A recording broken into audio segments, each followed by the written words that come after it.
ग्वालियर से बड़ी खबर, जहां डॉक्टरों के बाद अब नर्सेस की हड़ताल शुरू हो गई है। गजराजा मेडिकल कॉलेज के डीन को ज्ञापन सौंपा गया है। आज सांकेतिक रूप से धरने पर बैठेंगी।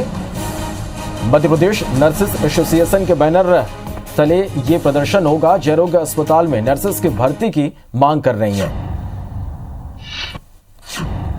और ये तस्वीरें भी आप देख पा रहे हैं। ग्वालियर से ये बड़ी खबर, जहां डॉक्टरों के बाद अब नर्सेस हड़ताल पर हैं। गजराजा मेडिकल कॉलेज के डीन को ज्ञापन सौंपा गया है। आज सांकेतिक रूप से धरने पर नर्सेस बैठेंगे। मध्य प्रदेश नर्सेस एसोसिएशन के बैनर तले यह प्रदर्शन इस वक्त जारी है। जयरोग अस्पताल में नर्सेस की भर्ती की मांग कर रही है।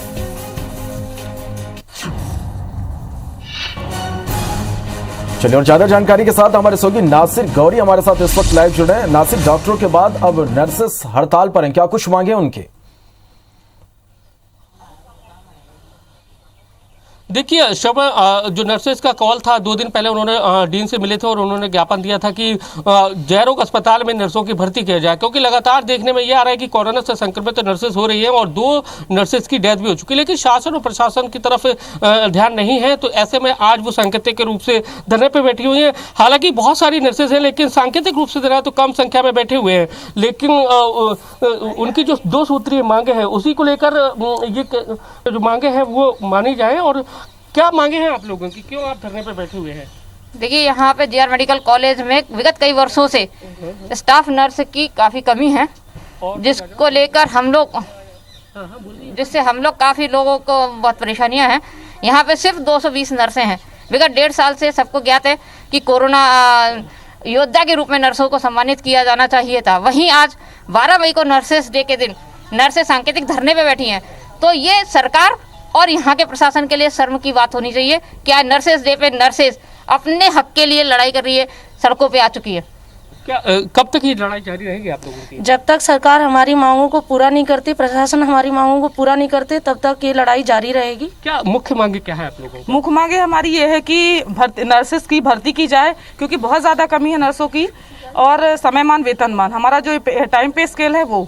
क्या बहुत सारी नर्सेज शिकार हो गई हैं कोरोना का? जी हाँ, बिल्कुल। ये जो पिछले 1.5 साल लगभग होने को जा रहे हैं जब कोविड-19 की महामारी शुरू हुई है और वैश्विक स्तर पर ये महामारी चल रही है, ऐसे में लगातार हमारे स्टाफ जो हैं वो हम लोग कोविड में ड्यूटी दे रहे हैं। और मैं खुद कोविड-19 पॉजिटिव हो चुकी हूँ। उसके बाद में उस बीमारी से निकलने के बाद भी मैंने कोविड में ड्यूटी की है और ऐसा कई सिस्टर्स के साथ में हो रहा है कि लगातार ये उनको कोविड में ड्यूटी करनी पड़ रही है। जाहिर है कि महामारी है तो हमको ये सेवाएं देनी है, लेकिन इसके साथ साथ जो प्रशासन की, शासन की जिम्मेदारी है कि अगर स्टाफ की संख्या, पर्याप्त संख्या में स्टाफ हो तो कुछ ही स्टाफों को बार बार एक्सपोज नहीं होना पड़ेगा और हम सही मायने में जैसी सेवाएं हमें देनी चाहिए मरीज को, हम दे पाएंगे। कब तक ये आपकी हड़ताल जारी रहेगी? कब तक ये आप लोगों? सरकार हमारी मांगे मान ले, भर्तियां कर दे और समयमान वेतनमान जो हमारी मांग एक और है, बहुत सालों से चली आ रही है। उसके बाद जो हमारी स्टाफ नर्सेस की मेन क्राइसिस है, जो यहाँ पे हम लोग बहुत ज़्यादा ड्यूटी से लस्त हो चुके हैं, पॉजिटिव हो रहे हैं, तो सरकार बस हमारी ये है कि भर्ती कर दे कुछ स्टाफों को, तो हमें भी काम करने में और आनंद आए। तो श्रवण, आप समझ सकते हैं कि जो नर्सेस का जो गुस्सा है इस बात को लेकर है कि संख्या कोरोना के जो मरीज हैं उनकी बहुत ज़्यादा हो गई, लेकिन नर्सेस बहुत कम है।